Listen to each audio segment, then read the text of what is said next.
Hi, my name is Nate Sampson, and welcome to this tutorial on the 6 basics of analog synthesis. This tutorial is being recorded as part of my midterm project for music tech at Michigan State University. This tutorial is going to consist of a single still frame with a voiceover due to earlier technological issues with earlier iterations of this tutorial.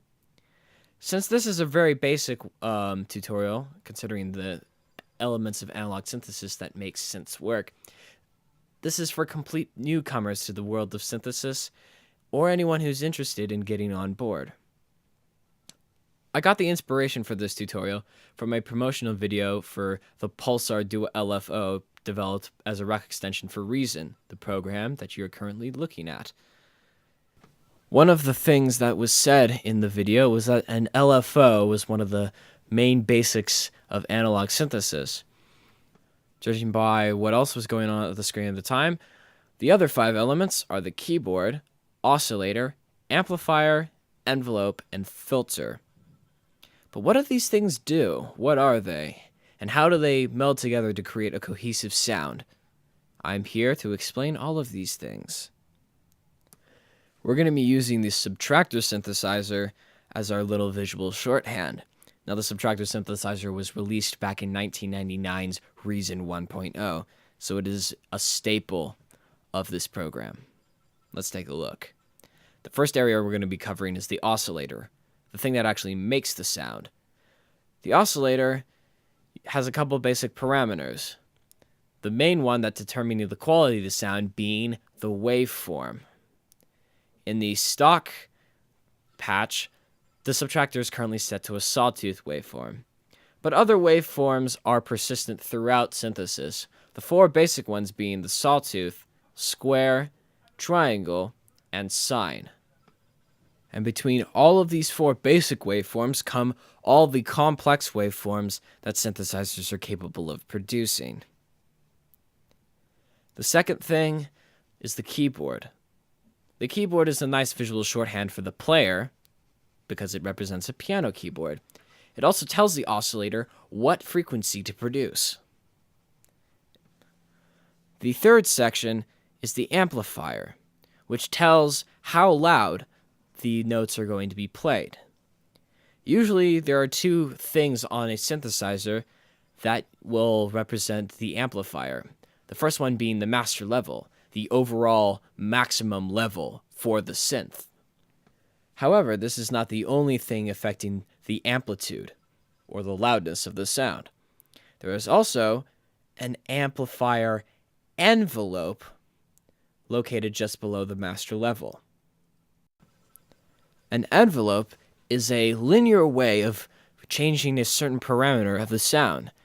As you can see, the envelope for the amplifier, or amp envelope as it's called, has 4 sliders attached to it, labeled A, D, S, and R. A stands for attack, and that determines how long it's going to take the synth to go from absolute silence to maximum volume, as set by the master level.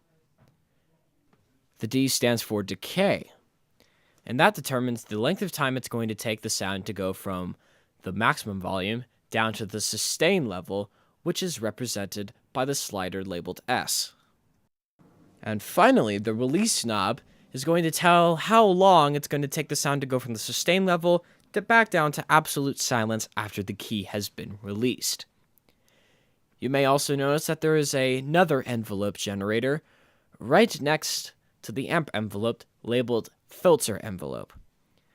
And the same basic parameters of ADSR remain the same, but they're affecting the filter.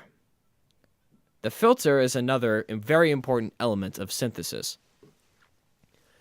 A filter, much like a coffee filter, is designed to filter out certain frequencies of sound that are not wanted.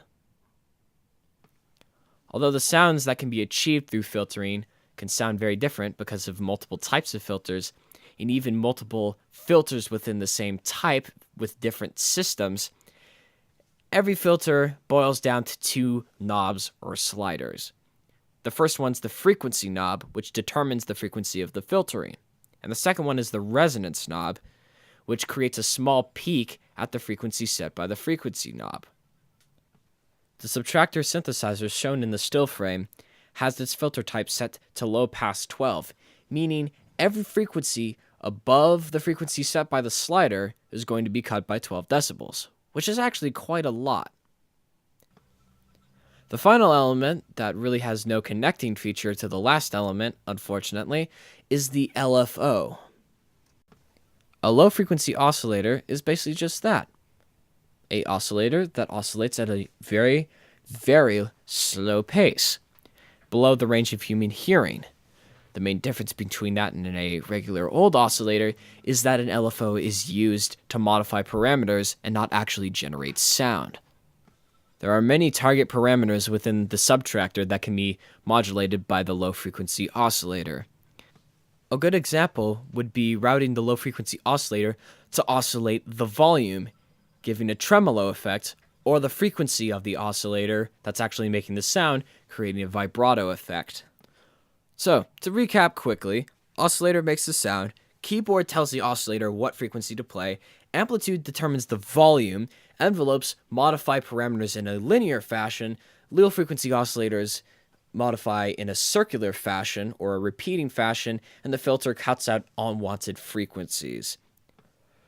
So, if you were to, for example, make a wobble bass to showcase how these elements work together, the oscillator would be producing a low-frequency square wave, the keyboard being played in the lower register. The amplifier would be turned all the way up with no modulation from the envelope, and the low-frequency oscillator would be modulating the filter to give that classic wob, wob, wob, wob, wob, wob kind of sound. And so this concludes 6 basics of analog synthesis. Thank you for watching. I hope you enjoyed the video. I will be producing more soon. Bye-bye.